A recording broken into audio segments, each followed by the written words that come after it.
Naniwala kayo doon? Okay. Sa mga nakikinig salita ng Diyos at patuloy nagsasagawa nito, they find favor with God. Sila'y kinalulugdan ng Panginoon sapagkat sila'y lumalakad, nabubuhay, nakasama ang Diyos. I'll give you one example and experience. Noon ako'y takot na talaga sumakay sa plano. No? Lalo na kapag dumadaan po doon sa, alam mo nga sa itaas, may mga bako-bako din dyan. Tulad ng makarsadang bako-bako. Ako, hindi bali mga bako-bako dito, at least nasa lupa ka na. Doon sa itaas, pagbagsak na ganyan aeroplano, na-experience na yun. Bumagsak mga 5,000 feet ang binagsak. Nagkalaglagan yung mga alagay ng ano. Ha? Sigawan ng mga tao. Pero yung sigaw nila, sigaw na nanginginig sa takot. Sapagkat hindi nila alam. Ako, pag nanginginig na ang eroplano, simple ang nasabi ko, kako Panginoon, alalahanin mo ako, nandito ko. Lord, remember me, I'm on this plane. Kapag kayo ay namuhayan sa kalooban ng Diyos, kapag kayo ay dumaraan sa mga alanganin, simpleng panalangin lang, just remind God you are there. Nasa barko ka? Malulunod na ang barko? Huwag kang magpanik. Sumigaw ka sa Panginoon, sabihin, Panginoon, I'm here. Sabihin mo, Yahweh, nandito ako. Alang-alang sa'yo, yung barko nyon, hindi palulubugin ni Yahweh. Purihin natin ang Panginoon. Purihin ang Diyos.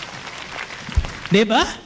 Napakasarap lumakad na kasama ang Diyos. Dadaan ka sa panganib, no? Pero anong sabi ng Diyos? Aking ililigtas ang tapat sa akin. At iingatan ko ang sinumang taong ako'y kikilanlin. Linawin natin yan. Pag sinabing kikilanlin, pag kinilala mo ang Diyos, pinakikinggan mo at sinusunod. Kung ako kinikilala nyo, makikinig kayo at susunod kayo. Pag sinabi kong sigaw, pag sinabi kong palakpak ng pito, pag sinabi kong talon, kung palakpak ng pito, pag sinabi kong talon ng pito, okay, kita nyo? Di masaya tayong lahat. Pati ako nawala yung sakit ng balakang ko. Purihin natin ang Panginoon. Purihin na Diyos. Nasa kamay nyo. Talaga masakit kanina yung aking balakang sa kalikod. Kaya ako'y nagpamasahe kina Brother Bay. Hindi ko sinasabi sa kanila, pero nag-iisip na sabi sa akin, hindi ka makakalabas dyan, hindi ka makakaatin ng mesa. Dumating yung pare natin, nakahiga ko dyan sa aking dressing room. Sabi ko, nalatatandaan ko, Lord, pag may gusto kang pagalingin, bakit nararamdaman ko?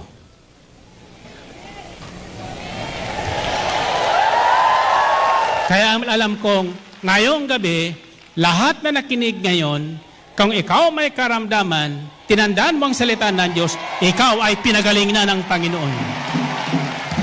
Purihin natin ang Panginoon. Purihin ng Diyos. Sa kamay nyo. Ganyan po, pag mayroon mahalagang pahayagan Diyos, tinitesting sa akin. Sabi ko, okay lang. Okay lang. Alam kong pagtayo ko dyan, lahat na makikinig, inyong pagpapalain. Purihin natin ang Panginoon, purihin na Diyos. So, balit tandaan niyo ang mensahe ngayon, God is not only willing to bless you and to heal you, but He wants to make you a blessed person. He wants to make you a very special person. Kinalulugdan niya. At kapag ay kinalugdan ng Diyos, kapatid, saan ka man naroon, di ka malilimutan ng Diyos. Ano mang kalagayan mo, maalala ka ng Diyos. Isang sigaw mo lang. Buntong hininga mo lang. Marunong ba kayo magbuntong hininga? Ang buntong hininga, ganyan, ay, Diyos ko. Sabi niya nga, ganyan lang, alam na ng Diyos ang gagawin niya. Walang nalilingid sa Kanya. That happens to me many times. Hindi ko na kailangang manalangin. I know my God is alive. I know my God is true. Totoo ang ating Diyos na sinasamba sa rakong ito. Totoo, higit sa lahat, ang salita niya ipinapahayag sa atin. Kung ito'y ating pakikinggan, tatanggapin at ating isa sa buhay, kapatid, you will become a blessed person or a special person in the eyes of the Lord our God. Purihin natin ang Panginoon. Purihin ang Diyos. Sixth, ang mga taong nakikinig ng salita ng Diyos at nagsasagawa nito, kahit na may aeroplano, naririnig pa niya ang salita ng Diyos. Bakit? Sumasa kanya ang kapangyarihan ng Diyos. Ang taong kinalulugdan ng Diyos, nilulukuban ng kapangyarihan ng Diyos. If we find favor with God, and the only way to find favor with God is for us to listen to Him and do what He says. Kaya sabi sa Matthew 28, bago umakyat ang Panginoong Kristo sa pabalik sa langit, sinabi niya sa kanyang mga alagad, humayo kayo sa buong sanlibutan, ipangaral niyo magandang balitang ito, bautismahan niyo ang lahat ng bansa, gawin niyo sa mga alagad ko, bautismahan sila sa ngalan ng Ama, ng Anak at ng Espiritu Santo, at turuan silang sumunod sa lahat ng ipinag-uutos ko sa inyo. Turuan silang sumunod sa lahat ng ipinag-uutos ko sa inyo. Amen ba? At sabi ng Panginoon, sa lahat na susunod, sa lahat na makikinig, surely I will always be with them. Tiyak yun, laging sasamahan ko sila. Laging iingatan ko sila. Amen? At iingatan ko ang sino mang taong ako'y kikilanlin. Pag sila'y tumawag, laging handa ako na sila'y pakinggan. Aking sasamahan. At kung may hilahil, ay sasakluluhan. Aking ililigtas. At ang bawat isa ay pararangalan.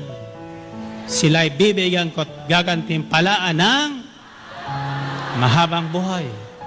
At nakatitiyak, ang tatamoy na ay kaligtasan. And so the sixth thing that God does to a man who hears the word of God and puts it into practice is the power of God will overshadow him. Hindi natin alam, tayo pala ay ninililiman. Kaya kung mayroon na magnanakaw dyan, mayroon ng hold-upper, hindi ka malalapitan. Marami na nagkwento narinig ko sa patotoo. Nilabas na yung kanyang mga relos, gamit yung pati cellphone sa kanyang bag. Yung bag niya mayroon, ilsaday na hangkin, nakita nung hold-upper. Ang sabi ng hold-upper, ibalik mo lahat yan sa bag mo. Hindi ka kasama sa hold-up na ito. Narinig niyo? Amen? Hallelujah. Yung pala, disciple yung hold-upper. Purihin natin, Panginoon. Purihin ang Diyos. Hallelujah. Okay. Saan ko naman nasumpungan yan? Sabi mo, Brother Mike, saan mo naman nasumpungan yan? Okay. Let's go back to Mary. Si Maria na kinalugdan ng Diyos. Luke chapter 1 verse 20-37 says, the angel of the Lord came to Mary and said, greetings, you who are highly favored. The Lord is with you. Mary was greatly troubled at his words and wondered what kind of greeting this might be. But the angel said to her, do not be afraid, Mary, for you have found favor with God. You will be with a child and give birth to a son, and you are to give him the name Jesus. He will be great, and he will be called the Son of the Most High. The Lord God will give him the throne of his father David, and he will reign over the house of Jacob forever. His kingdom will never end. Then Mary asked, how will this be? The angel answered, the Holy Spirit will come upon you, in the power of the Most High will overshadow you. Purihin natin ang Panginoon. Purihin ng Diyos. Nang tinawag na si Maria ng anghel at nagpakilala sa kanya at binati siya na sabi niyang, Maria, higit kang kinalugdan ng Diyos. Nagulamihin si Maria. Di niya paano yung ganong pagbati. Di niya maintindihan. Tapos piniliwanag sa kanya, huwag kang magulamihanan, huwag kang matakot Maria sapagkat ikaw ay kinalulugdan ng Diyos. You find favor with God. Kinalulugdan ka. Kapag ikaw ay kinalugdan ng Diyos, pinili ka ng Diyos. Kaya si Maria ay pinili sa karamihan ng babae at kakaiba siya. Pinili siya. Hindi pa rin manawa ni Maria. Nanginginig pa rin siya sa takot. Sabi ng anghel, huwag kang matakot. Sapagkat ikaw ay magdadalang tao. At tatawagin mo siyang Jesus sapagkat siya magliligtas ng inyong bayan. Sabi ni Maria, paano yun? Virgin ako. Wala pang humipo sa akin. How will that be? Sabi ng anghel, huwag kang matakot. Huwag kang mag-alala. Lililimang ka ng kapangyarihan ng Espiritu Santo. Purihin natin ang Panginoon. Purihin ng Diyos. Anong ibig sabihin nun? Taas ang kamay niyo. Anong ibig sabihin nun? Kapag tayo ay namuhay na kalugod-lugod sa Diyos at tayo nasa lilim ng kapangyarihan ng Espiritu Santo, brothers and sisters, the power of the Most High is upon you. Miracles will follow you. Susundan ka ng mga tanda, himala at kababalaghan. Iyan ang 6 na dahilan kung bakit tinatawag na higit na pinagpala at mapalad, higit na mapalad ang taong nakikinig salita ng Diyos ang nagsasabuhay noon. Nasa lilim siya ng kapangyarihan ng Diyos. Kaya sabi sa kasulatan sa aklat ng Roma, if God is with us, who can be against us? Kung ang Diyos ay panig sa atin, sino ang makakalaban sa atin? Sino ang makakasira sa atin? Wala. Sapagkat nasa lilim tayo ng kapangyarihan ng Diyos. And finally,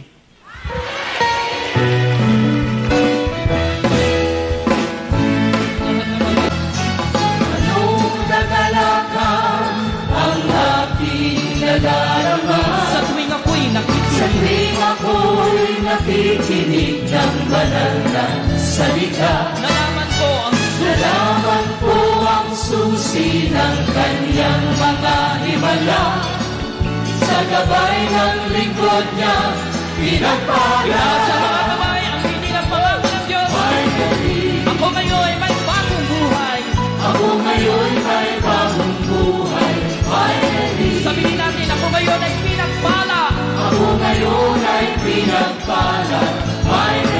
Malakas na sabihin, ako ngayon ay tagumpay. Ako ngayon ay tagumpay.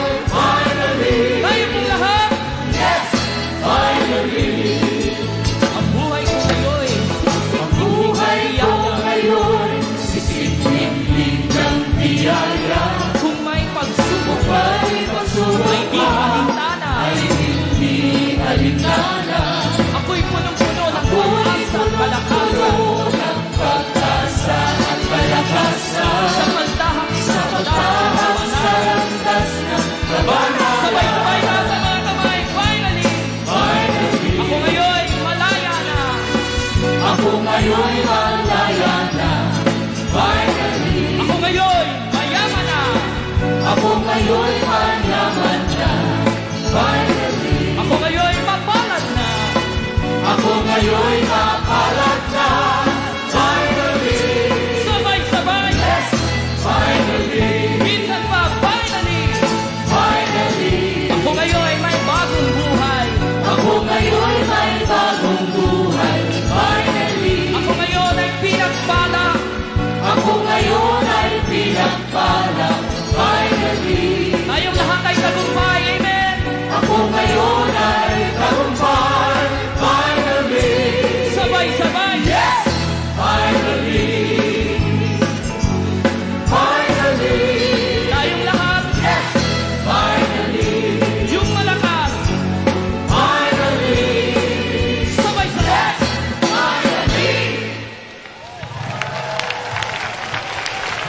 Okay.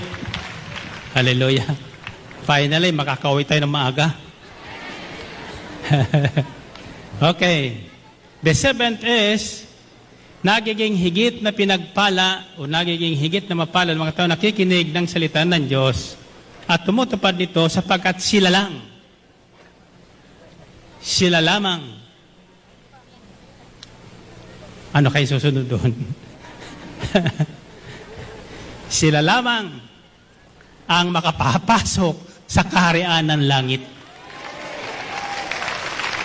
Narinig niyo yun? Baka akala nyo, makakapasok tayo lahat doon. Ibig ng Diyos na makapasok tayo doon.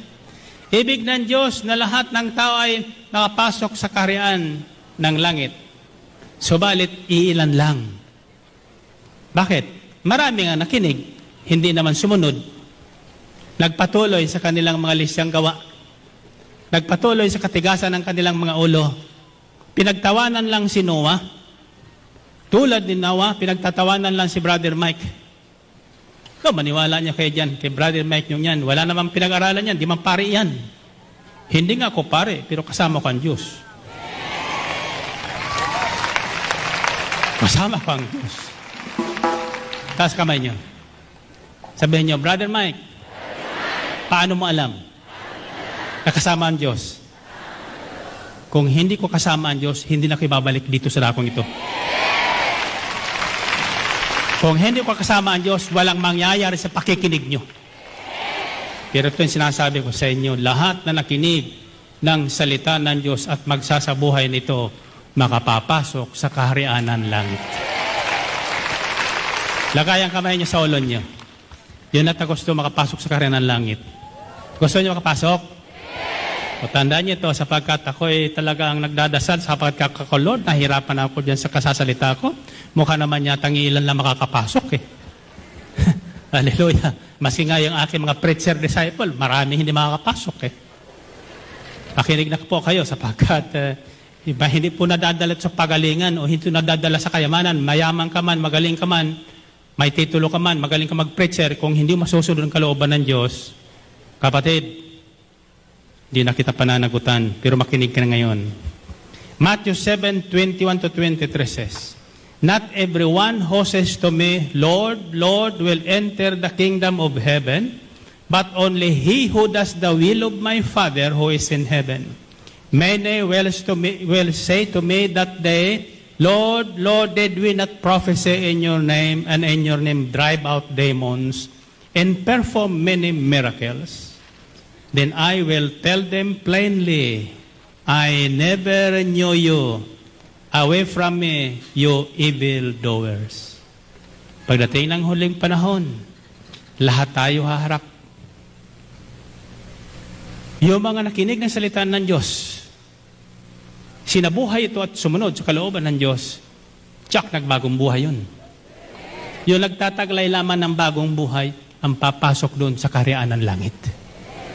So balit yung nagpatuloy sa katigasan kanilang ulo, pinangahawakan yung kanilang karunungan sa lupa, pinangahawakan yung kanilang kayaman at kalakasan sa kanilang paligid, o influensya sa kanilang paligid, kapatid, tandaan mo ito.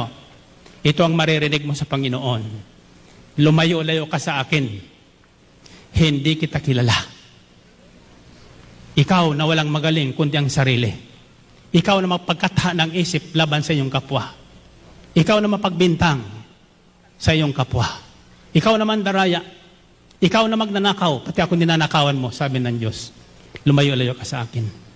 Hindi kita kilala. Doon ka sa kumukulong apoy, sa ngoso ng Mayon Volcano. Ihuhulog. Totoo yan. Langis. Doon galing yan eh, langis eh. Kumukulo dyan yung mga lava na ibinubaga doon sa bulkan. Pag yung bulkan ay nagsumasabog, yung mga lasing doon sa impyerno, nagbabatuhan. Nagbabatuhan. Ha. Ang problema doon, wala nang kamatayan yon. Nandun na, wala nang kaligtasan doon eh.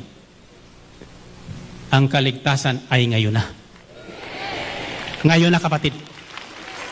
Hindi bukas. Ngayon na. Taas nyo ang inyong maladaladahan. ngayon na tayo magtuwid ng ating landas. Ngayon na tayo sumunod sa salita ng Diyos. Huwag mo nang hintayin pa, ang lahat ay makikuli. Ngayon na kapatid, ngayon ka na magbago. Huwag mo nang hintayin pa, ang lahat ay makikuli. Ngayon na, ngayon na, ngayon na, ngayon na, ngayon na. Manalangin tayo, sabihin nyo, Panginoong Hesus, salamat po muli sa inyong mga salita na sa akin ay patuloy na gumigising sa aking mga lisyang gawa. Loobin niyo nawa na ako ay bigyan ng higit sa sapat na biyaya nang sa gayon ang bawat salita mong binitiwan na sa akin ay pahatid, di ko lang basta pakinggan, kundi ito ay aking maisabuhay na ganap. Pagpalain niyo po ang aking magdamag. Pagpalain ang aking buhay. Pagpalain ang aking sambahayan. Turuan akong makalimot sa nakaraan. Turuan akong makapagpatawad sa lahat ng taong sa akin ay nagbigay ng sama ng loob. Panginoong Hesus, sa mga sandaling ito, alay ko sa iyo ang lahat, ang aking buhay, na ikaw naman ang nagbigay. Mula ngayon, kayo na po ang masunod. Tanging salita mo ang aking lalakaran, sapagkat ibig kong di lang pagalingin, ibig kong di lang inyong pagpalain, kundi higit sa lahat, ibig kong makapasok sa inyong kaharian sa langit. Amen? Amen. Okay, baba ang inyong mga hawak kamay. Tapos balik sa itaas ang ating kamay na malaya nagpupuri ng malakas kay Yahweh El Shaddai. Ngayon, pag sinabi ko ang +1, kayo lang sa kamay nyo. Ha? Huwag mo na kayong hanap ng kapartner. Nakamahawaan pa kayo. Okay. Nasa kamay nyo. 1 + 1. Yan, very good. Yan. Lalakas-lakasan nyo. Ha? So, anong unang sasabihin nyo? Panginoong Hesus, nakinig po ako. Nakinig po ako. Totoo yun? Yes. Kung totoo kayo nakinig, lakas-lakasan nyo, ha? 1 + 1. Very good. Pangalawa, anong sasabihin nyo sa Panginoon? Kung kayo nakinig. Ha? Susunod na ako. Kanino ka susunod? Ha? Alam mo, paya niya ng Panginoon. Sabi ng Panginoon, come and follow me. Yan tawag ng Panginoon sa atin eh. Come and follow me. Kaya tayo na rin, tinawag tayo ng Panginoon. So, hindi tayo tinawag para umuwi na mag-isa. Tinawag tayo para turuan o pangsundin ang kanyang aral. Amen? So, Panginoon, susundin ko na ang aral mo. Anong unang sisigaw nyo? Panginoong Hesus, nakinig po ako. Pangalawa, Panginoong Hesus, susundin ko na ang aral mo. Totoo yan, ha? Okay, tatandaan nyo, naririnig tayo ng Diyos. At lahat na sinasabi natin, tatanggapin niya yon. Kasi that's a covenant. Pangako ang ginagawa natin ito eh. This is the start of a new life. Once you offer yourself to God, once you hear the word of God and receive it by faith in your heart, accept it and appropriate it to yourself. Pag sinabi appropriate to yourself, binibigay mo sa sarili mo, iyon ang paninindigan mo. Iyon ang gagawin mo. Pag ginawa mo yun, kasama ka ng Diyos. Amen? Okay. So now we are making a covenant. If you cannot fulfill that covenant, huwag ka lang sisigaw, ha? Pero ang tanong ko lang gusto nyo makapasok sa karya ng langit? Mabuti na sumigaw tayo. 1 plus 1. 3 plus 3.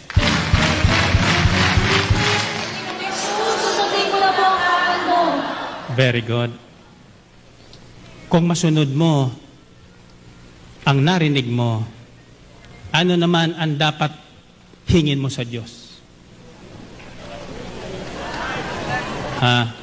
Sa panghuli, yun ang hihingin nyo.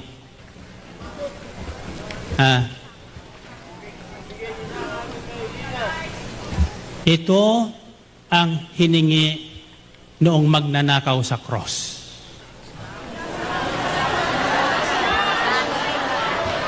Jesus, alalahanin mo ako sa kaharian mo.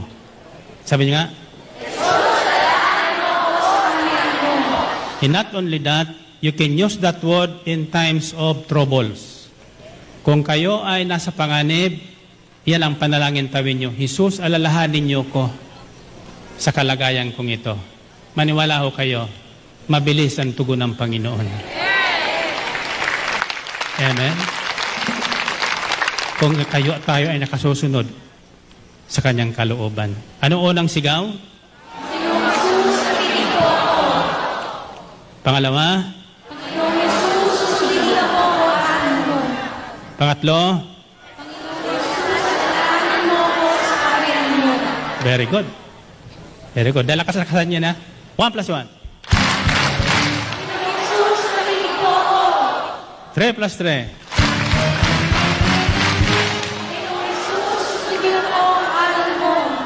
7 plus 7.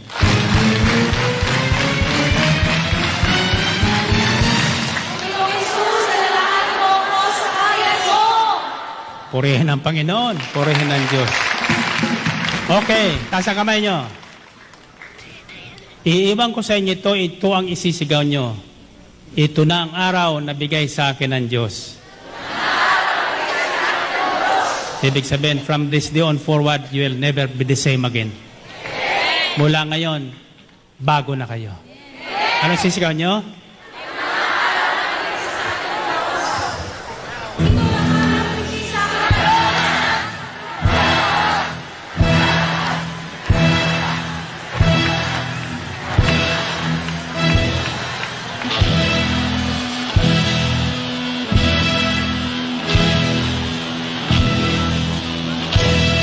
Humayo kayong kasama ang Diyos.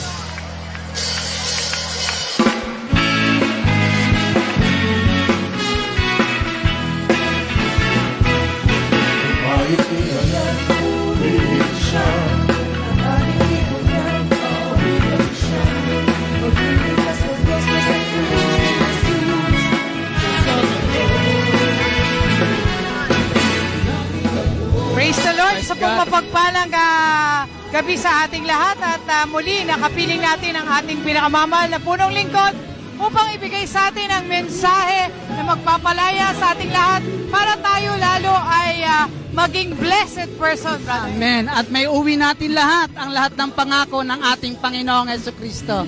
Amen. At ngayon din tayo po'y kasama niya sa paraiso dahil tayo mga masunuring anak ni Yahweh El Shaddai. At ito pong kanyang mensahe na hinango po sa Luke 11:24-28. Hanggang sa muli po sa Ampel City, magkita-kita po tayo kada araw po ng Sabado at Martes. Sister Mary Rose Enriquez po. God bless us all. Pagpalain po tayong lahat ng ating dakilang El Shaddai.